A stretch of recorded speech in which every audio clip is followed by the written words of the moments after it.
Pinakamaaga lagi. Ito guys, ang pinakamaaga lagi sa amin, pumasok, si Benji. Sira pa rin naman kasi yung machine. O Benji, tanong ko.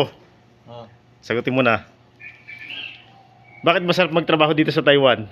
O yan guys, 10 years na yan dito. Masarap trabaho sa Taiwan dahil safety dito at higit sa lahat, Kaya, mga vlogger. malaki yung sahod. Hindi tulad ng Pilipinas, kahit anong trabaho mo doon sa Pilipinas, walang asinso kasi ang liit ng sahod. Dito ng Taiwan, medyo okay yung sahod. Makakabuhay ka ng 2 pamilya. O yun guys, napakinggan yung explanation ng katrabaho ko na 10 years na dito. Siyempre, mas marami siyang experience kaysa sa akin dahil mag 2 years pa lang ako. At sa mga mag-a-apply pa lang sa Taiwan, ayun, may idea na kayo. Yun lang guys, thank you, God bless.